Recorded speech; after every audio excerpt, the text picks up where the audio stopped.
ನೋಡಿ ಹಾಜಿ ಸಾಬ್ನ ಕ್ಯಾಮ್ರಾ ಇದು. ಮರದ ಟ್ರೈಪಾಡ್ ಇದೆ ಇಲ್ಲಿ. ಮರದ ಟ್ರೈಪಾಡ್ ಯಾವುದಾದ್ರೂ ಕ್ಯಾಮ್ರಾಗೆ ನೀವು ನೋಡಿದ್ದೀರಾ? ಸಾಧ್ಯನೇ ಇಲ್ಲ.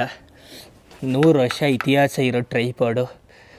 ಮತ್ತು ಮೇಯ್ನ್ ಕ್ಯಾಮ್ರಾ ನೋಡಿ ಇಲ್ಲಿದೆ. ವಾಹ್, ಅದ್ಭುತ. ಈ ಕ್ಯಾ ಹೇ ಯೇ? ಏನಿದು, ಇದೇನಿದು ಗೊತ್ತಿಲ್ಲ. ಇದರೊಳಗಡೆ ಕೆಮಿಕಲ್ಸ್ ಹಾಕ್ತಾವ್ರೆ.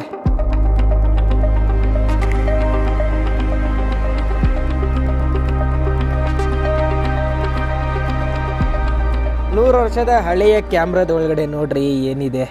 ಯಾವ ಸ್ಪ್ರಿಂಗು, ವೈರು, ಸೆನ್ಸರು ಏನೂ ಇಲ್ಲ. ಆಹಾ, 2 ಡಬ್ಬ ಇದೆ, ಕೆಮಿಕಲ್ಸ್ ಹಾಕವ್ರೆ ಅದರಲ್ಲಿ.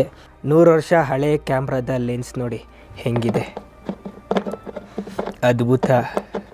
ದೇವರು 100 ವರ್ಷದ ಹಳೆ ಕ್ಯಾಮ್ರಾದಲ್ಲಿ ಫೋಟೋ ತೆಗೆಸ್ಕೊಳ್ಳೋದೇ ಒಂದು ಭಾಗ್ಯ. ಫೋಟೋ ಹೆಂಗೆ ಬರುತ್ತೆ, ಹೆಂಗೆ ತೆಗಿತಾರೆ. ಕ್ಯಾಮ್ರಾ ಆದರೆ ಒಂದೇ ಸೆಕೆಂಡಲ್ಲಿ ತೆಗೆದು ಬಿಡುತ್ತೆ. ಆದರೆ ಇದು 3 ಸೆಕೆಂಡು ಹಾಗೆ ಅಲ್ಲಾಡ್ದಂಗೆ ಇರಬೇಕು. ಸ್ವಲ್ಪ ಅಲ್ಲಾಡಿದ್ರೆ ಶೇಕ್ ಆಗಿಬಿಡುತ್ತೆ ಫೋಟೋ. ಓಹೋ, ಹೋಗಿ